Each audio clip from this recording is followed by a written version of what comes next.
The New York Knicks, one game away from conference finals for the first time in 25 years. That's nearly one full Chalamet of life. And a good Chalamet to you as well. Is tonight the night? As the Pacers await. And a panelist who got his stars aligned, but this photo from the set of a new movie, another star aligning. The old Raiders, will they bail on bail once they hear Kalishaw's Al Davis? Let me hear it, Timmy. I like this Christian Bale kid. I like him in American Psycho. There we go. Let's go around the horn. I thought he was a good. Still got it. I thought he did a good change. Does anybody do a Nicolas Cage? For Madden, that's what I want to know. How does Cage say boom? Fighter. On the back. Fighter. We'll get to that later in the show. Declaration of Independence. We're different than every other team in the NBA. You know, we don't just have one guy who scores all the points. I think we defeat teams in different ways. We move the ball. The ball is flying. We got a lot of different guys making shots, making plays, and we've reached our depth all. Tyrese Halliburton feeling it, as he should. Been a month-long heat check for him.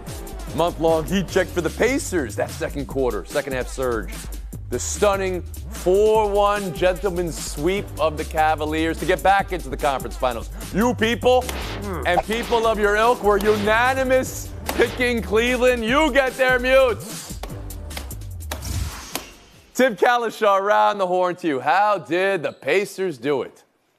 That was Tim McMahon on that list, not any other Tim. So let's get that straight first of all. How do they do it? He actually said it. They are different from other teams. In this age of every team being the same, a three-point shooting contest, and not a lot of variance between teams, the Pacers have depth. They trust their depth. Rick Carlisle plays his bench. Everybody can score. They do have a star. Halliburton is a star, but he's not always the scoring star. But if the Cavalier fans insist on chanting overrated, he'll be the star if you want him to be the star. I don't know why they continue to do that.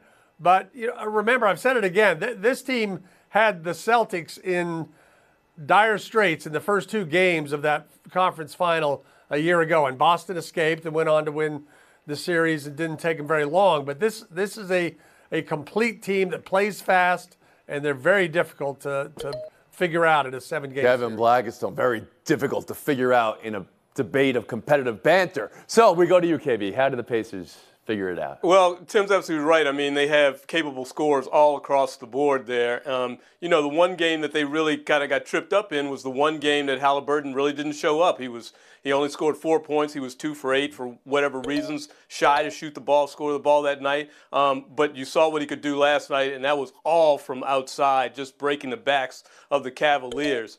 So this is a solid all-around offensive team. They can crush any offense, any defense when they are just rolling like they were last night. And then the other thing, they have an experienced coach who's won it before in Carlisle. I mean, I thought he did a great job through this. I mean, he got the matchups that he wanted. He got his team to own in the playing defense right when they needed it, and that results in what they got. And now they're back to where they were a year ago. That's how they do it. Pablo, let me just tweak the question there a bit then. Are you beginning to think this Pacers team could be the NBA champions? I am, and I say that because, Tony, in the length of doing this show with you guys, I've gone from the guy who's buying, cereal with marshmallows in it to the guy who has to put fiber in his bowl every morning. This is not the fun, kids love it sort of a team, right? Halliburton, Pascal Siakam, Andrew Nembhard, that's the big three the NBA wants to sell you as a finals contender. Yeah, I get it. Not especially exciting, but they got some nutritional value. It goes down easy. This is a team that everyone has pointed out was here last season. They were here last conference finals. So to me, Tony, it's just a matter of, can I overcome the lack of brand awareness? Because the substance is very real, and we've seen it now 2 years in a row. And Mina Kimes, around the horn to you, same question. Are you beginning to think these Pacers could do it? I think they can get there. I'm still going to pick another team in the West we're going to talk about later that won that I think has both substance and candy or marshmallows or whatever in Oklahoma City. But Tyrese Halliburton is absolutely right in the way he talks about this team. Stat that blew my mind, he scored 31 points. That's the first time that any Pacer in the playoffs has scored over 30 points, which is kind of wild, right, when you think about it. But it's a testament to how they win. All 5 starters had double-digit points. They're a complete team. They play excellent defense. You got to give a shout out to Andrew Nembhard, who I thought was excellent in that regard. This is a very good basketball team. It is a championship caliber team. We should recognize them as such. Let's talk about the Cavs, who felt they were a championship caliber team. Started the year 15-0, led the conference all season long, had a dream 64-win season, and then they can't believe they're out. Dan Gilbert posting optimism, though, for the future in a very reasonable font, I might add. Kevin Blackistone, how should the Cavs feel about second-round exit? They should feel absolutely crushed. I mean, this was not supposed to happen. 64 wins. You got Donovan to lead the way. You've got a great young squad.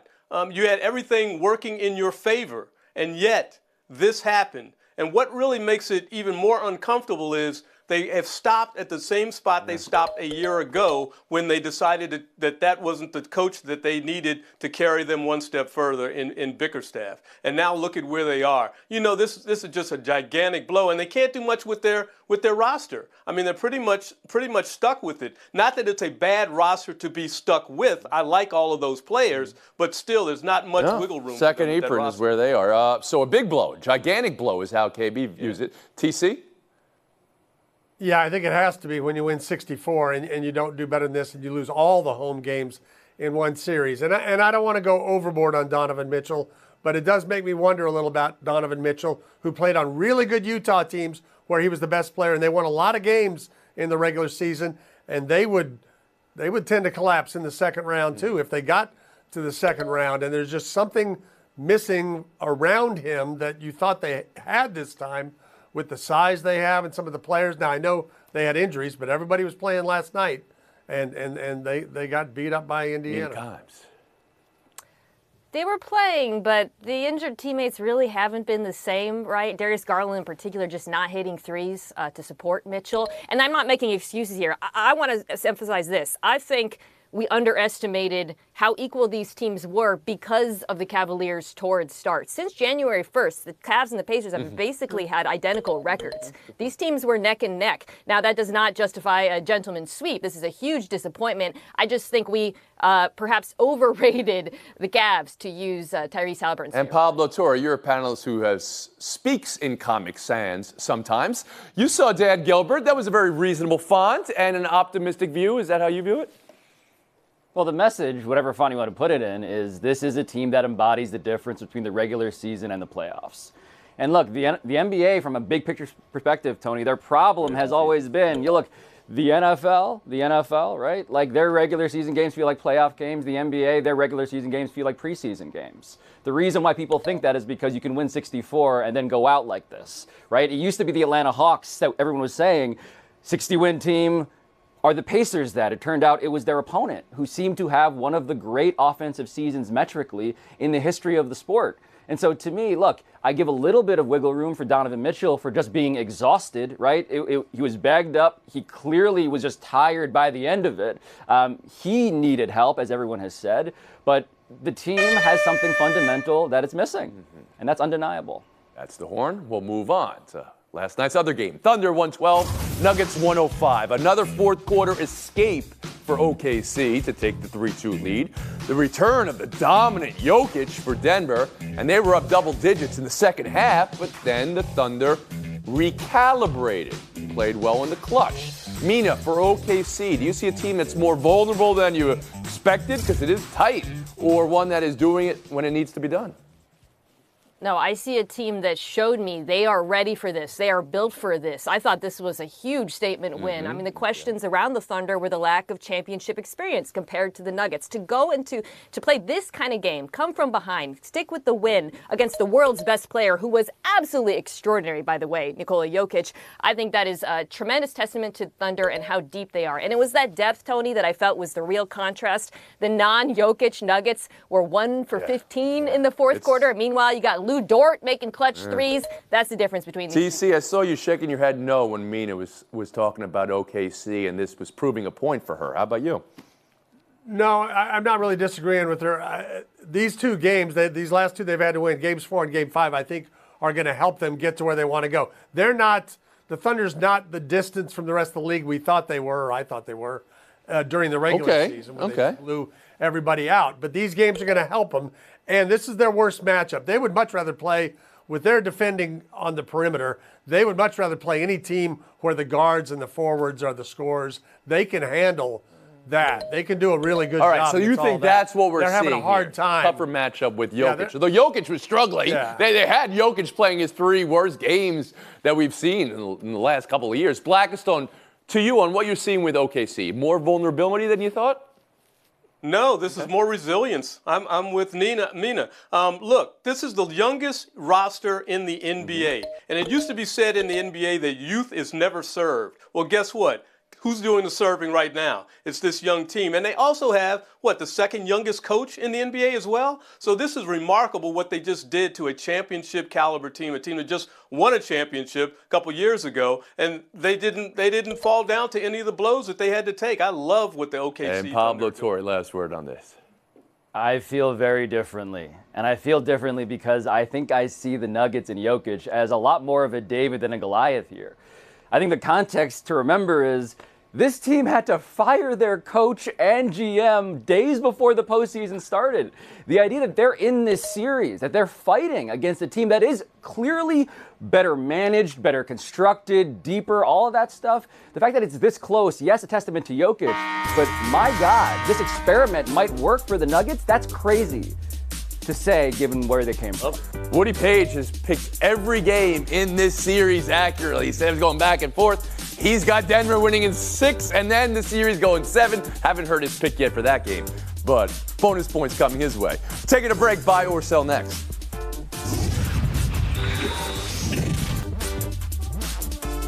Welcome back to Around the Horn, coming to you from above the Heineken River Deck. NFL news of the day. Derrick Henry and the Ravens extending 2 years, $30 million. Biggest deal ever for a running back over the age of 30. Last year, an exquisite season for King Henry. 1,900 yards rushing, 16 touchdowns. Mina, buy or sell the deal? I'm buying it for both sides. Look, we know the numbers on running backs after 30, after they've had X amount of carries, respectfully. Derrick Henry has broken every expectation I've ever had of running backs over the course of his career. I'm not betting against him now. And crucially, I'm not betting against him in this situation. He had a career renaissance because he got to play next to Lamar Jackson behind a significantly better offensive line. Zero reason for them not to continue this, not to continue betting on him at minimal risk. Tim Cowlishaw. You have to buy this. Derrick Henry's average per carry the last 4 years, 4.4, 4.2, 4.3, 5.9. It's nice to play with Lamar Jackson and the Baltimore Ravens. Give me some more of that. Give me 2 more years of that for him. And they should be in position to finally get to a Super Bowl. So despite all the stats we have in the history of the game of running backs over 30, I've got 2 buyers now. Kevin Blackistone, around the horn to you. Well, make that 3. I mean, all of that shows you is evidence that he's not wearing down. And the one serious injury he had, a broken foot a few years ago, which cost him, 9 games or something like that, he's come back from. So you check that off as well. This guy is extra special as a running back, as we well know. And Pablo Torre. Yeah, is the championship window open right now sort of a question. And when you look at the percentage of snaps he played, 54.9%, that's 15th in the league. So the guy is actually being managed quite conservatively, but is producing, as Tim said, at a 5.9 yard per carry rate, which is, yes, as absurd as I had to double check it before I answered this question. Mm-hmm. So you double checked it after you even heard Tim say it. That was wise out of you, Pablo Torre, you know? Yeah. That's why I've learned things. Very smart. We'll move on. Stop me when you've heard this next one before. The Dallas Mavericks, stop. Yeah, stop. Would they be so bold as to make a trade? Stop. On an enormous chess piece, stop. The number 1 pick. Team says they are not trading number 1. It has Cooper flag, according to ESPN's Tim McMahon. The implication there is won't even trade it for Giannis. So, Tim, this is your account. You believe the Mavs know what they're doing here? Okay, that's a trick question. I see what you're doing there. They're not going to trade the pick, but think about this. If a team truly believed it knew what it's doing and really liked that Luka trade like they say, then you wouldn't have to tell fans, we're not trading this guy. You would open the doors. You can get a lot for this guy. And you would weigh the options. But they're so scared of ticking off their fans twice in a matter of months that they're already saying, no, we're not going to trade him. We're not going to trade him. Would it tick off their fans if they got a former MVP and Giannis for the number 1 pick? Yes. Okay. You can only trade so many generational players away for older players and only so many generational players. Kevin Blackiston, around the horn to you. Well, he's absolutely right. I remember when they dealt Jason Kidd and Frank Zaccanelli, who was running the team, then got irritated with our questions. He said, it's not like this is brain surgery. Well, guess what? That's why Cooper Flagg is going to stay right where he is. As Tim said, they've let far too many guys like that. They've let far too many patients down the table, and they're Pablo-Torre, around the horn to you. Yeah, look, the question is, what is the motive for why they're doing anything these days? If you're talking about championship team construction, I think you're going to find a muddled conversation in which Giannis might be a solution. But my preferred theory as to why they did the Luka thing in the first place is because they didn't want to give him the money. And if that's the real reason, having a cost-controlled number 1 overall pick who is generational and very cheap feels like a really easy thing to say. We're doing it now for the fans. Really, it's for your pocketbook. I mean, we're calling Cooper Flagg a generational player who hasn't played and acting like trading for Giannis is some crazy idea. Yeah, at least consider it, guys. It's the only reason this is a conversation at all. I don't think they'll do it, by the way, for the reasons Pablo said, cost. Also, acquiring Flagg gives this front office a second life, whereas Giannis is a little bit of a tough basketball fit and puts you on the spot. But it's Giannis. You take the call. Right. You consider it at least. I'm going to ban a word. I know we got a week left of this fine program. I think you might sense what word that was. Generationally speaking. Please, guys.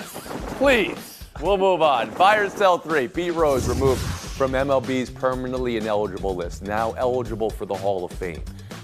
Rose voluntarily accepted baseball's lifetime ban for gambling in 1989, 36 years ago. He has passed away in the last year. KB, how do you view this? Well, I view it as the right thing to do.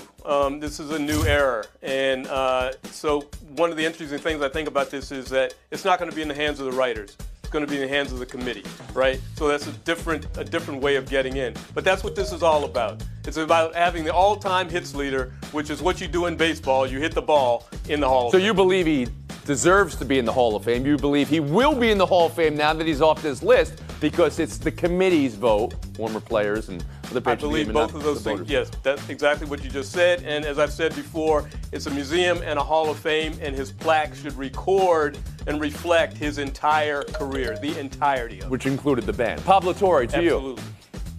Yeah, I also believe that Cooperstown isn't heaven. It's a museum. It's baseball, actually, to paraphrase the movie.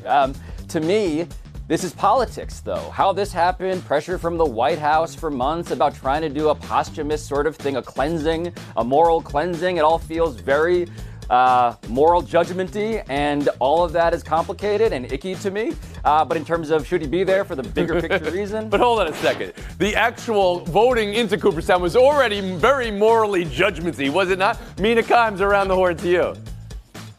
Yeah, I'm putting him in. The baseball case is so obvious, none of us are even making it. The character case is complicated, but there are loads of character cases that are complicated that are already in there. Whether or not he gets in, though, I think is open to debate because Kevin talked about the committee. There's just so much conflict and controversy over the years around him. I don't think it's going to be Tim Cowlishaw.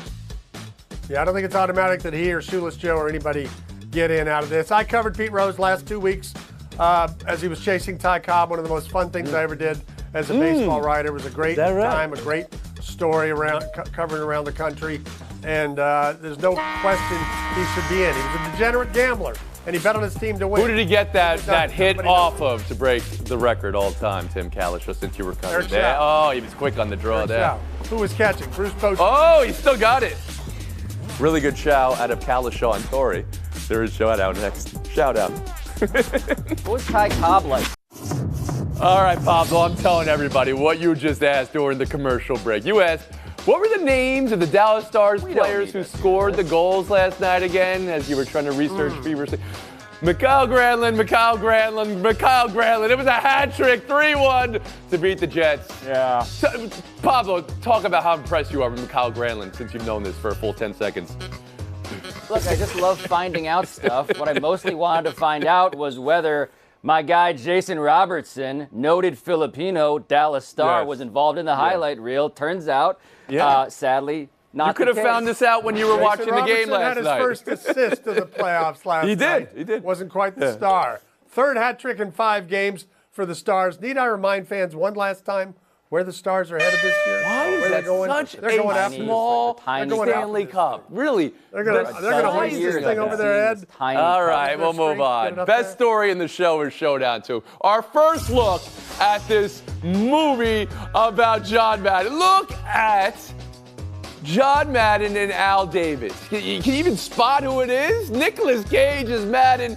Christian Bale is Al Davis. Pablo, grade the casting. So Christian Bale gets lost in his characters. You can't always tell it's him. Nicolas Cage is full-on Nick Cage every single time. Yes, that's true. Luckily for me, I want that jawline. I want Nick Cage being anybody. Him being John Madden, I am there. Opening night. Timmy?